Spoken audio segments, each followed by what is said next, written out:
Hi everybody, this is Sarah, and today I'm super excited to be speaking to Silvia. Now, Silvia leads the Neuro-Robotics LAB at the Automation and Control Group in the Technical University of Denmark. I mean, all of this is just, as soon as I start talking about this, I kind of get overwhelmed because there's so many big words. But at the same time, I love the fact that she's got a real vision. And how do I put this? You've written down your vision is to open revolutionary robotics paradigms and discover novel methods for the diagnosis and rehabilitation of neurodegenerative diseases. Now, this caught my eye personally for me because my mum died of early onset dementia. And so, when I was reading all the stuff that Silvia's doing, my goodness, we really need people like this in the world who are creating solutions for things that will make society better.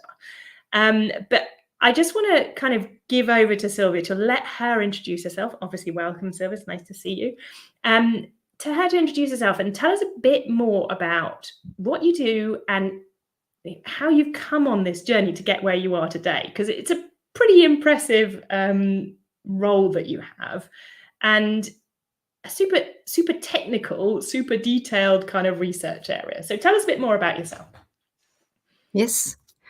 Thanks, Sarah, for the introduction. Hi, everybody. It's a real pleasure to be here and tell a little bit about me and what I do here at DTU in Denmark. So, yeah, as you said, I try to do something good for the benefit of everybody, and in particular to investigate brain or neurodegenerative diseases by using computational neuroscience and robotics.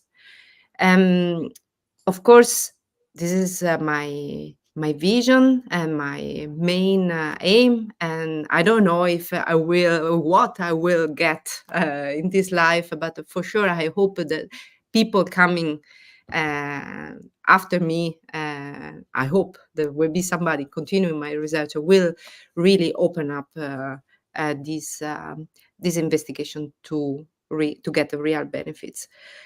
So in particular, I'm investigating Parkinson's disease, and it's I think a very well-known disease. It's similar to dementia, but affecting different ways the movements of human beings. It can start from different places in the body or in the brain, and affect the vice versa of the body and the brain, depending where it starts afterwards. So it's a very complicated disease as dementia. Unfortunately, we don't know yet what are the causes, and that's why in my research, what I try to do is to model musculoskeletal systems and artificial models of the brain in order to run simulations that are containing big amount of data collected from human beings and also other living systems in order to replicate the symptoms and then reverse engineering and the problem to see from the symptoms where they actually and how they actually come up, and find out the reasons, not the causes.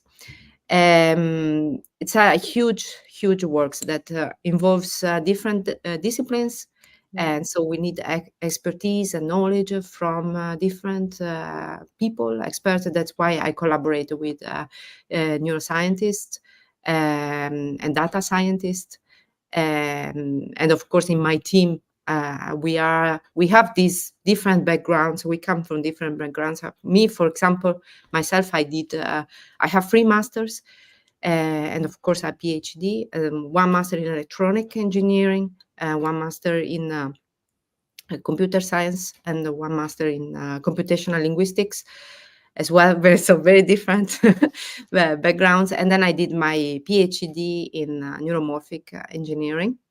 where I actually started studying and knowing about neurorobotics, which is my main research field. I've traveled quite a lot during the past years since I left Italy. So I've been in Spain, then back to Italy, in the UK as well, and then in Denmark, where I've been for 8 years now. So I started as a postdoc here in Denmark, and then I became assistant professor, and now I'm associate professor. I'm leading a team of four different people. So when I say different, it means not only in their backgrounds, but also nationalities and gender. So they are working towards the goal I told you before, but also other different projects, because in my field, as I said, it's not only about studying diseases, but also trying to use robots for assisting as human beings, such as people who have some kind of disabilities, and also helps us to have robots performing complex actions in environments that can be dangerous for humans. So, Yeah. for example, for inspections and offshore inspections, for infrastructure, so detecting if there are any damages in infrastructures that we can fix, but instead of sending human beings, the robots can operate on this. Yeah, and so on. I don't know if No, it's a hugely broad area of research, isn't yes. it? And you need, like you said, I can hear that you're bringing all these different kind of skill sets together, all these different people from different backgrounds culturally, but also, with skill sets that are vastly different from one another. So yeah, how do you do that? What's the benefit of bringing such a vast array of people together? And also, I guess, what are maybe the challenges that you see in creating such diverse teams or leading such diverse teams? Yes. Okay. Let's start from the benefit. I think there is a huge benefit, because if I was only me, with my mindset, right, and which depends on, of course, as for anybody else, on the experiences I had so far and the influences I had in my life, so far, it would be very limited, because in the end, experiences are limited, life is limited. So if I, however, put together many people having had different experiences, knowledge, then by brainstorming, by discussing, we can come up with different ideas and solutions, right? Also, I cannot know everything. It's almost impossible, right? So why not merging? I can't even say half the words, let alone know the details behind half the things that you're doing. Okay, yeah, you have the power of doing this. But in order to accelerate this process, that's why we need to be all together, right, and help each other. Because otherwise we will need many lives together, no, and this is not practical. And the problems that we are trying to solve in our lives are very, very complex. Yeah. So the idea is to accelerate this process and find the best solution, if possible, in a shorter time. So this is at Just least one what second. While you're talking about that, you're basically like to be able to innovate, you need all these different ideas, which means you're probably having some fairly challenging conversations, I guess, behind closed doors. Yes, this is the challenge, actually. Yeah. So, Okay. because if I speak with somebody who has trained in a different discipline, so and this person is used to use a different glossary, right? So we need to find a common field, right, and try to understand each other, and this is very, very difficult. not even in normal life, in personal, I would say, not professional life. No, it's very easy to have discussions and conflicts, right? And most of these conflicts come from the fact that we are sometimes not speaking the same language, or we have ideas that are not completely clear, no, to the one listening to us, even though most of the times that we're speaking, we want the same, but we don't understand each other, right? And this is exactly what happens even in my professional life. So I'm trying to say the same, but by using different words, taxonomy, right?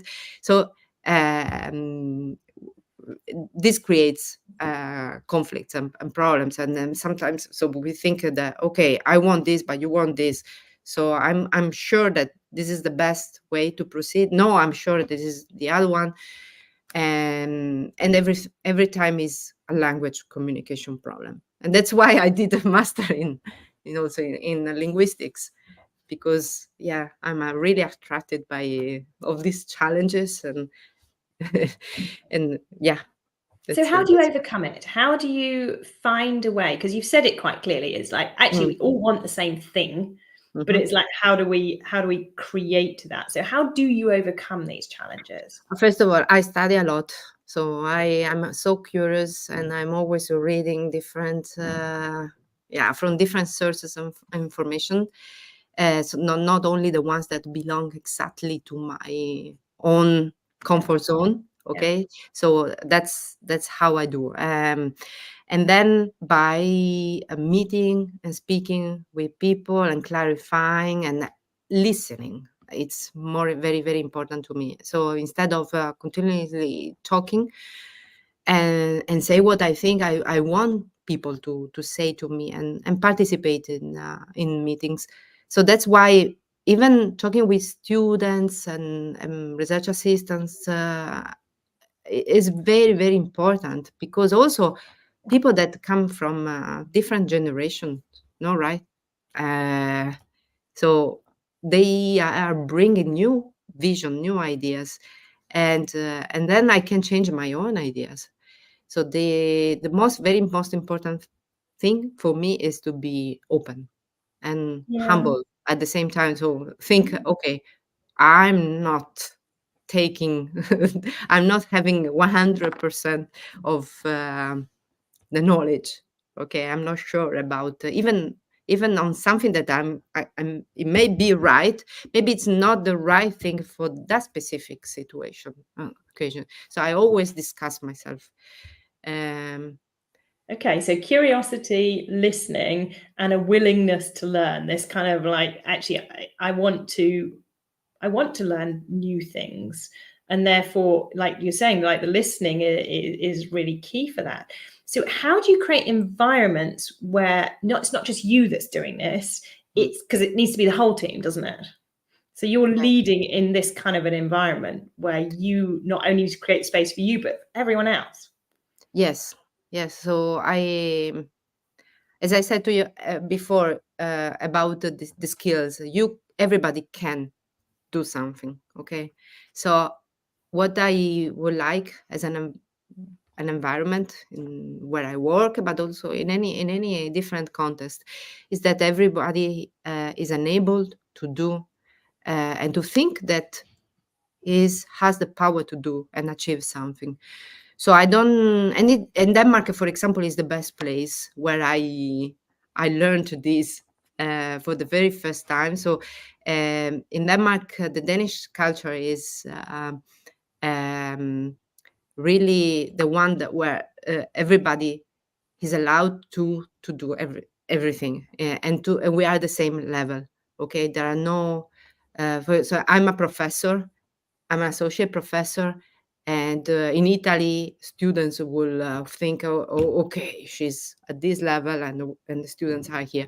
Here, it's not this, so we are at the same level, and I think it's fantastic, because yeah, this doesn't create barriers, and now between me and the others, and between me and not only with students, me and other people, other people that should be at the higher level, right?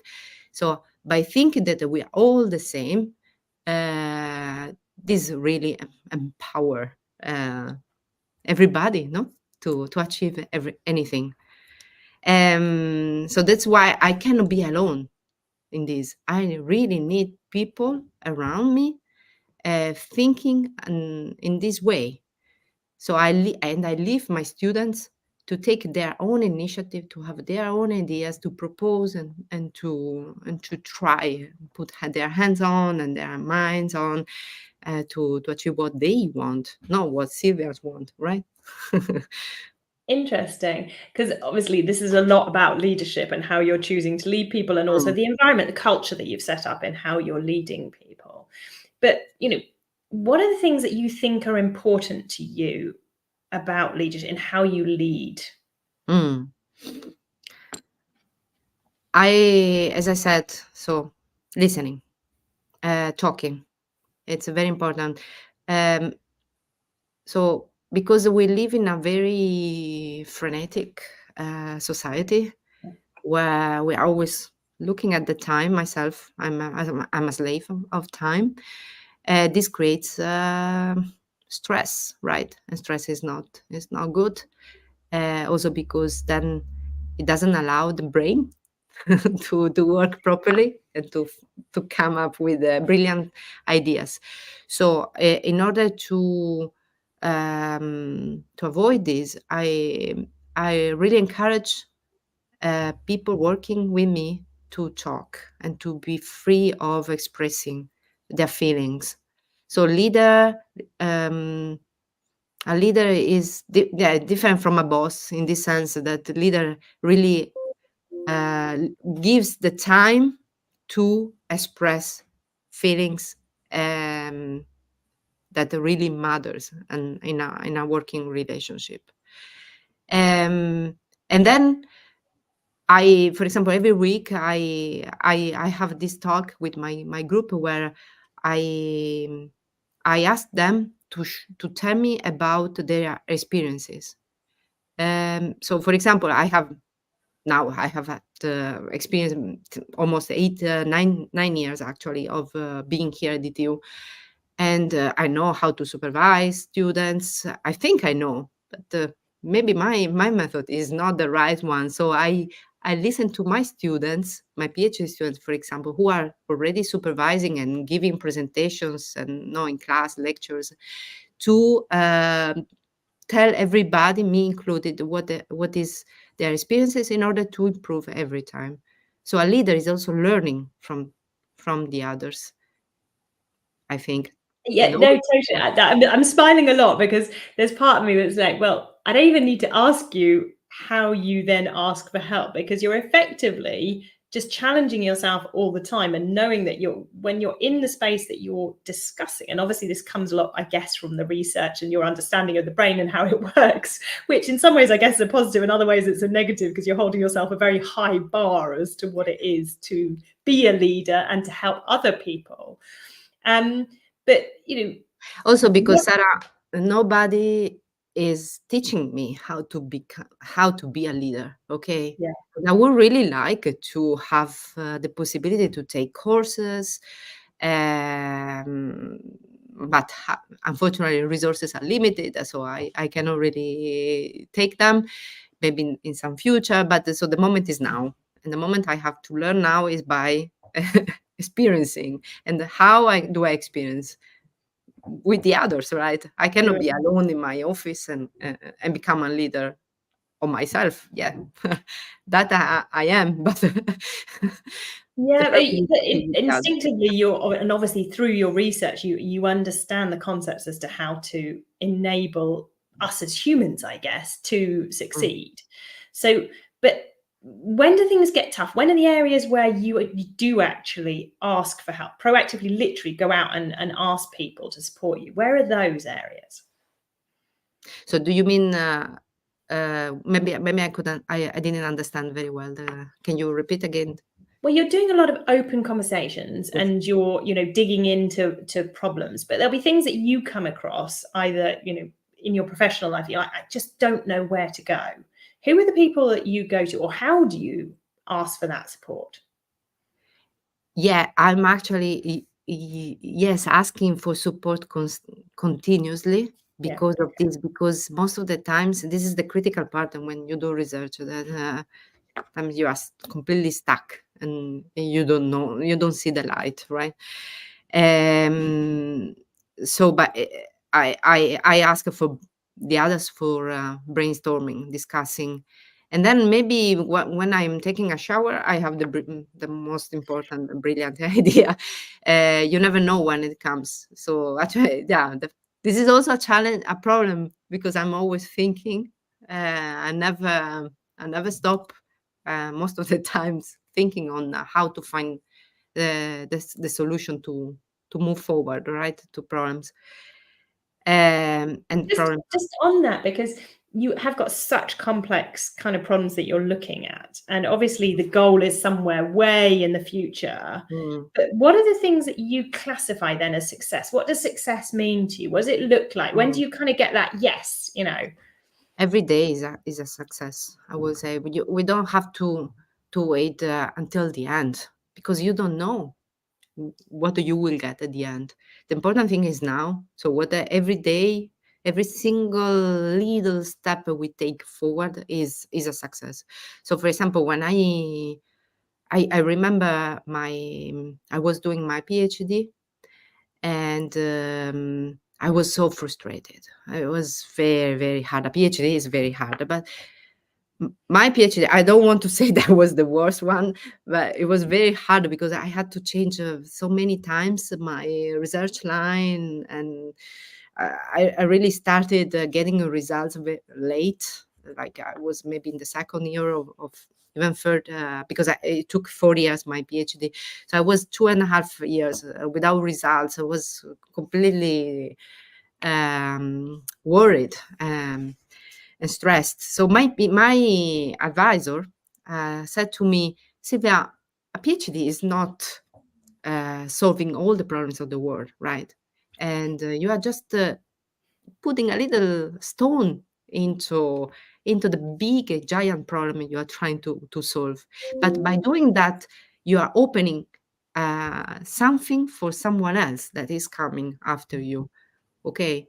So, and we are more, you are becoming a philosopher, right? You are able to think on solutions. Okay. And that really helped me a lot.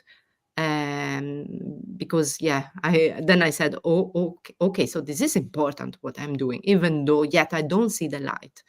yeah. And this is what helps me every day. And this is what I say to my PhD students as well. Yeah, To because I guess otherwise it becomes quite overwhelming because of the complexity and because of the big goals. Mm. You can get lost in that. So overall, what are the things you're most proud of achieving with everything that you've done? Well, when I came here to DTU, and I was a postdoc. I only had a contract for 1 year, and my goal was to win at least one project. And in just 1 year, so within the first year, I won two projects. And one was a Marie Curie, which is a very important, a prestigious grant.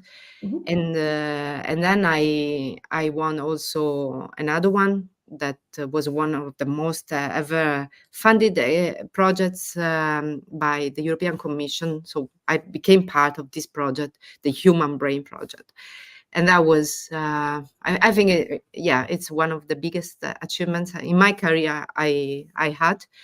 But personally speaking, the best achievement, apart of having my children, which are Yeah. the big treasures. Your mom as well, so we know they are treasures for us. But the big achievement was to start from scratch, from real literally nothing, and being alone. Okay, so the team was just one, and nobody else is doing what I'm doing in terms of neurorobotics. And now we are five. So at the it took so many efforts and almost no money, no no resources, just so much working hard every day, every single day, day and night, which I don't recommend to anybody because it's not healthy at all. But yeah, I would say thanks to that that I am where I am, and I have finally a team and a lab. So I officially inaugurated my Neuro-Robotics Technology LAB last September. So I'm so proud of it, but I'm so proud because I see that people recognize this, the importance of this, and I'm so really surrounded from so many important, nice people helping. So you've created something from scratch, and you recognise the impact actually in the broader world of the kind of research that you're doing and the potential, obviously, that has. So it's almost like you're creating a legacy of something that will create a positive change in the world. That's kind of what I've just heard from you. Is actually that's what it is. That's you said the right word, the legacy. So I didn't have, and now I hope that I'm leaving the legacy to somebody else, or even if not, maybe it's not here that would be the future. It would be somewhere else in the world, but at least the outcomes will stay. Yeah. Mm. Now, research is obviously quite so any kind of research, engineering, scientific, it's a very male-dominated space that you're playing in. So, what do you think's helped you succeed and actually be able to achieve that, create this lab, be able to make this or bring this into reality? That's a complicated question. Yes, okay. So that's true. I've always been in a very male dominated environment. Not here only, but yeah, since ever. I would say since I started my studies in engineering, I remember we were like 600 students and only five female students in the first year. And then during my PhD as well, I was the only one female student in my little team. And then yeah, here I was been the first associate professor becoming associate professor in my group. It's as in anything we do and there are pros and cons. Okay. Um, of course, the cons is that we think differently. And sometimes, women, we are going so much in the future and trying to plan everything. And and this is sometimes not very productive, right? It can be good, but it's also overwhelming.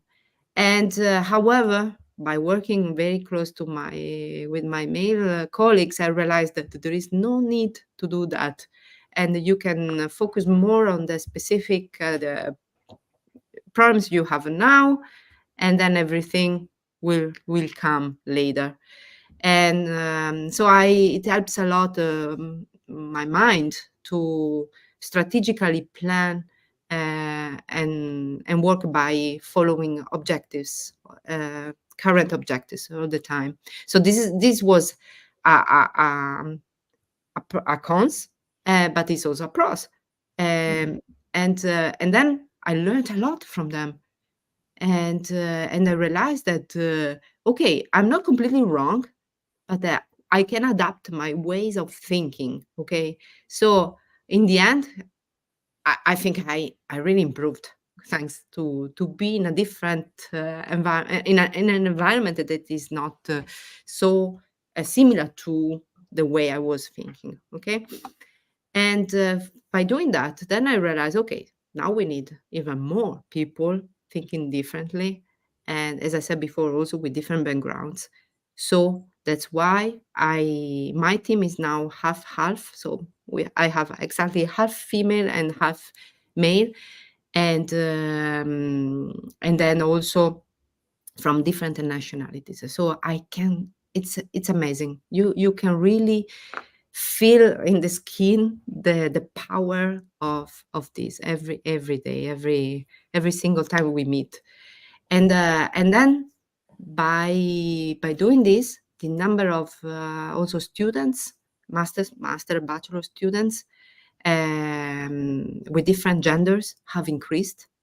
And every month I gather all of them together, and it's so funny and creative, being all together and exploring. And but not only because of the gender, also because of the different generational no experiences. um yeah, I don't know if I'm exploring too Yeah, much. no, Sorry, totally. but I love it. Like you're talking about the power of diversity and actually yeah, how you're playing to it in obviously within what you're trying to create and how you're creating as much as what you're creating. yeah, So that's you're using it, you're learning from it, but you're also influencing obviously the space around you by being who you are. So yeah, totally love this. So you've obviously achieved a lot. You've done a lot in quite a short space of time. But what are the things that sometimes still catch you out? Where do you sometimes still like either wake up in the middle of the night, or what are the things you sometimes still struggle with? I'm struggling because unfortunately, also in research we need money, right? To to have resources and people working, not with me, because there's so much to do, as we said, and without money, unfortunately, you cannot achieve Yeah. a lot. So and I have there are brilliant people out there who really wants to do PhD and continue working in this research environment, but not only, maybe afterwards they need the PhD to have the tools and that mindset to go out and work in the companies, right? And without money, again, I cannot offer anything to these brilliant people. So I'm really struggling when I see this, that I cannot. I would like to give everything to them, Yeah. but I don't have that possibility. So again, I need to work hard in order to make the right proposals and convincing enough to get the money that I need. So this is the main struggle. Yeah, So I have. creating the support structures to be able you to actually leverage the teams and the work that Yeah, you can do, but you need the inputs and the support, yeah, monetary support to be able to do that. Yeah, I get that. That must be because obviously your focus is on being able to deliver rather than obviously needing, which I guess is a must for what you're doing, the and support and support to make it happen. unfortunately, we are in the same situation. So we are thousands and thousands of people who are in the same situation, tough situation. So yeah, this is how is life now at the moment, with the crisis and so on. Yeah. Yeah. Okay. And what would be, just finally, because we're already kind of running over time, Mhm. what would be for you the thing you wish someone had said to you when you were 10 years old? What would be the advice you wish someone had kind of given you? Hmm. Well, actually, more or less my daughter's age. So, again, to be curious, and to not be afraid of trying, and to test our own capabilities. And don't let people, other people's judgment influencing yourself. Because, I mean, um, actually, when I was exactly 10 years old, I remember I wanted a PC, a computer, right? And I said to my mom, I want a computer, right? And she said, yeah, but we don't have money. You remember? So I'm quite old, so at that time it was very expensive, Yeah. and I said no, but I want it, and I will get it. Okay, so I collected, started making money collections by doing different things. And then I got my PC. And why I wanted? Because I wanted to program. Okay, I started programming games. Okay, and now I wasn't thinking about okay, I use these games for brain diseases investigation. No, at all. It was just for having fun. But now what we are doing in my lab is programming games for rehabilitation of brain diseases. So I will say, do what you like and what you really want to do. There is always a manner to get it, and then you will be sure that what you do now it's will be useful for the future. So don't be worried at all, because everything you do is important. Sounds like one I can give to my 10-year-old too. Thank you. Yeah.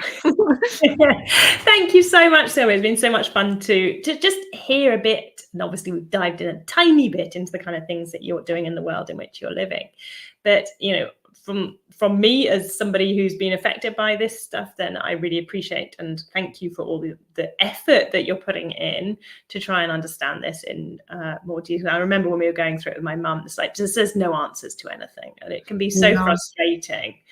So thank you. Silvia and I are both country leads for the G100 Robotics Automation and STEM wing.